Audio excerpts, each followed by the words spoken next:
ایک عورت کو اللہ تعالیٰ ہر بار اولاد نرینہ سے نوازتا، مگر چند ماہ بعد وہ بچہ فوت ہو جاتا، لیکن وہ عورت ہر بار صبر کرتی اور اللہ کی حکمت سے راضی رہتی تھی، مگر اس کے صبر کا امتحان طویل ہوتا گیا اور اسی طرح ایک کے بعد ایک اس عورت کے 20 بچے فوت ہو گئے۔ آخری بچے کے فوت ہونے پر اس کے صبر کا بندھن بھی ٹوٹ گیا۔ وہ آدھی رات کو زندہ لاش کی طرح اٹھی اور اپنے خالق حقیقی کے سامنے سر سجدے میں رکھ کر خوب روئی اور اپنا غم بیان کرتے ہوئے کہا، اے کون و مکان کے مالک، تیری اس گناہ گار بندی سے کیا تقصیر ہوئی ہے کہ سال میں 9 مہینے خون جگر دے کر اس بچے کی تکلیف اٹھاتی ہوں، اور جب امید کا درخت پھل لاتا ہے تو صرف چند ماہ اس کی بہار دیکھنا نصیب ہوتی ہے۔ آئے دن میرا دل غم کے ہول کا شکار رہتا ہے کہ میرا بچہ پروان چڑھے گا بھی کہ نہیں۔ اے دکھی دلوں کے بھید جاننے والے، مجھ پر اپنا کرم فرما دے۔ یہ کہتے ہوئے اس کی آنکھ لگ گئی اور وہ سو گئی۔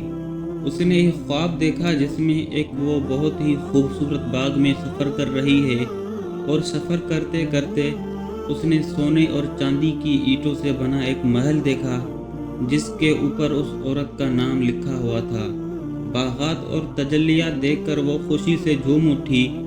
محل کے اندر جا کر دیکھا تو اس میں ہر طرح کی نعمت موجود تھی، اور اس کے تمام بچے بھی اسی محل میں موجود تھے جو اسے وہاں دیکھ کر خوشی سے جھوم اٹھے تھے۔ پھر اس عورت نے ایک غیبی آواز سنی کہ تو نے اپنے بچوں کے مرنے پر جو صبر کیا تھا، یہ سب اسی کا اجر ہے۔ خوشی کی اس لہر سے اس کی آنکھ کھل گئی۔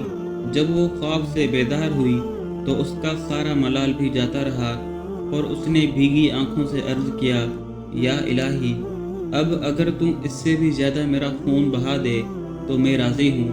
اب اگر تم سینکڑوں سال بھی مجھے اسی طرح رکھے تو مجھے کوئی غم نہیں۔ یہ انعامات تو میرے صبر سے کہیں زیادہ ہیں۔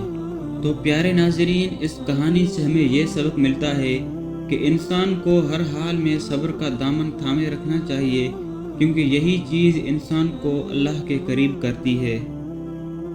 حسب روایت، اگر آپ ہمارے چینل پر نئے ہیں تو ہمارے چینل کو سبسکرائب کریں اور بیل کے آئیکن کو پریس کریں تاکہ آپ کو ہماری ہر نئی آنے والی اور بھرپور دینی معلوماتی ویڈیوز کی نوٹیفیکیشن آپ تک پہنچتی رہے۔